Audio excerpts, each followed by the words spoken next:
Mangal Deva Dhyaya Cha Dhimahi Dhanno Devi Prachodayat.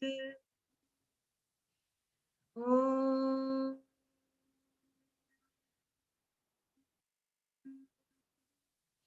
Shanti Shanti Shanti. Om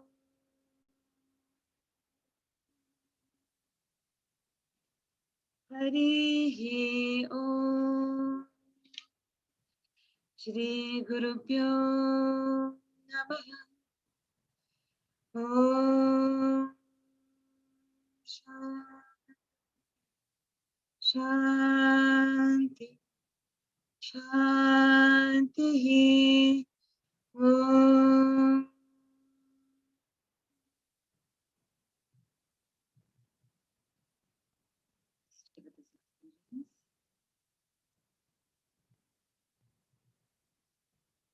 Feel the vibration of this chant. And I'm going to chant Om again 3 times. You may place your palms onto your solar plexus, onto the navel, and experience the vibration of Pranava, Om.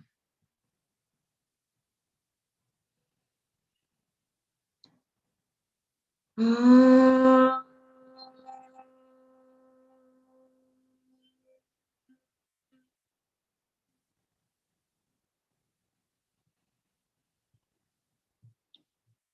Om.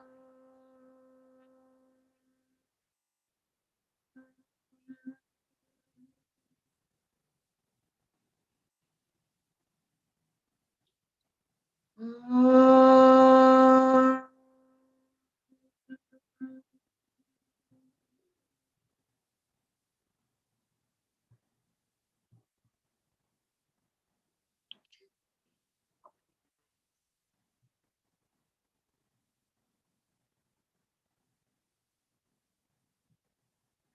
Feel like continuing in this experience, feeling the vibration, stay with it. Stay with your eyes closed.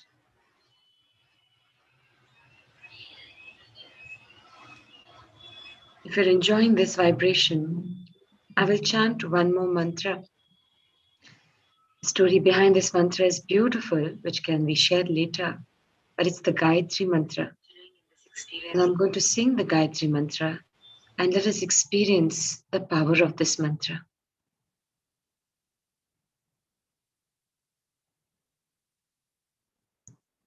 Om Bhur Swaha Tatsaviturvarenyam Bhargo Devasya Dhimahi Dhiyo Yo Prachodaya. Om Bhur Swaha Tatsaviturvarenyam Bhargo Devasya Dhimahi Dhiyo Yo Prachodaya. Om Bhur Swaha Tatsaviturvarenyam Bhargo Devasya Dhimahi Dhiyo Yo Prachodaya. Om Shanti Shanti Shanti. My cat is also giving this in the background.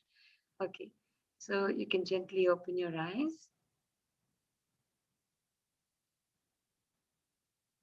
And maybe we can have a discussion of how the feeling was. Somebody would like to unmute and share?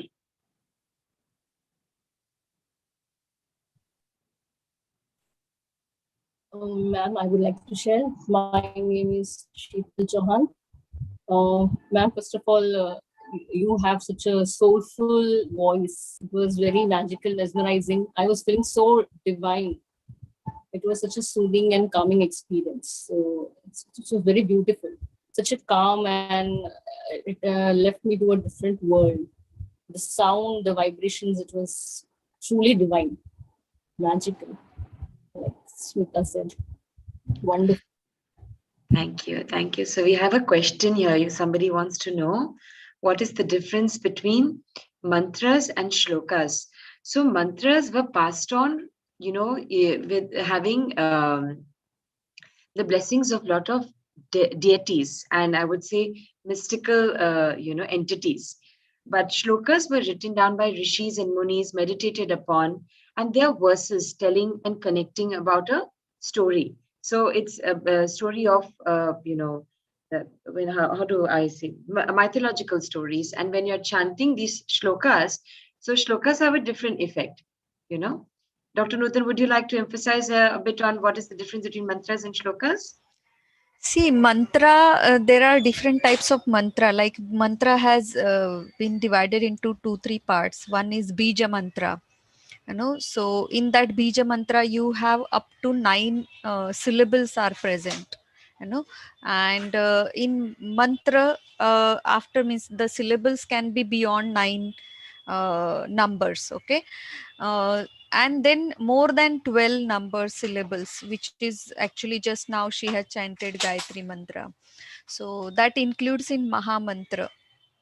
Okay, so these are mantra, and mantra chants are actually it is a devotional. You are invoking some devotional spiritual power through the mantra. And shloka is are the verses, verses which can be used to define so many things in few words. So you will see that many scriptures, our Vedic science, which has been completely written in this Sanskrit verses form, so only two lines can reveal a lot of things to you. So shloka can be considered in that way, and Yes, mantra we can understand in this way, because mantra yes. like she has explained, जो मन की तरफ आपको लेके जाता है. Yes. So that is Also, mantra. yes. Also, I'll explain a little bit on, when we use mantra for meditation, it's also scientific. We always chant mantras, they say chant for 108. And again, it is, a powerful number. And the number 9, there's science behind these mantras. So that is creating that power. And from mantras, shlokas came much later. In earlier times, in Sanatan Dharma time, the way to communicate was only Sanskrit. So shloka, and it was written in the form of shlokas. Hmm? And I have a friend, in fact, in Bombay. She also teaches about Sanskrit, and she's not even Indian, and she's done a research for 3 years, studied Sanskrit. And in her session, I took was something very important that she spoke about. How these syllables were, like they had this thing, why first the tongue is being used, then the palate is being used, how it is being used. That also makes a huge difference to our, even the exercise that is happening through this chanting, the nasal passage and all of this, the movement of the tongue, all that is also happening. So that is another beauty of mantras. I personally got attracted to doing more and more of mantra and bhakti chanting in the recent years. As a kid, I was always singing. I'm a singer also, like I've learned classical music. But for me, I started getting drawn more because I started feeling the power. So I recorded the Nirvan Shatkam first, and it's there on my YouTube. So because I know the peace it gave me, which no other singing gave me, not even bhajans. But when you're singing mantra, when you're chanting these kind of, powerful syllables, and with bhakti in it, it creates, a different vibration. You feel taken care of. And mantras act like a pendulum for the mind. So when you focus your mind and listen to the mantra, it's like our mind is going like this, like this. So the mind has got a job to listen to something, and then it suddenly becomes quiet. Hmm? That's so mantra is also used towards the goal of quietening the mind, and then suddenly you are in a state of shunya. Shunya is the actual state, which we are all made of, and then sound comes. So I hope it was not heavy to understand. Okay. So Dr. Nutan, can you play the slides again? Yeah.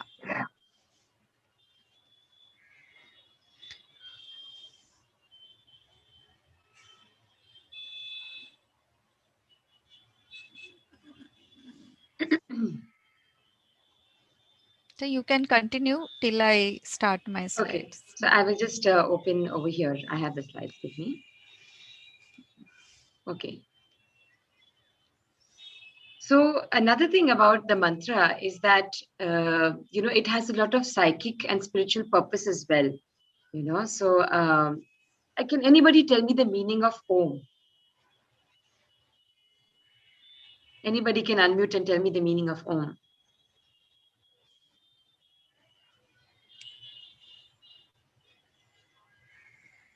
You can unmute and tell me the meaning of Om.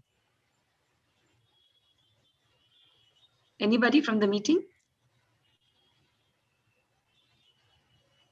Okay, so Om, as we know, has three parts: creation, sustenance, and destruction. Next slide.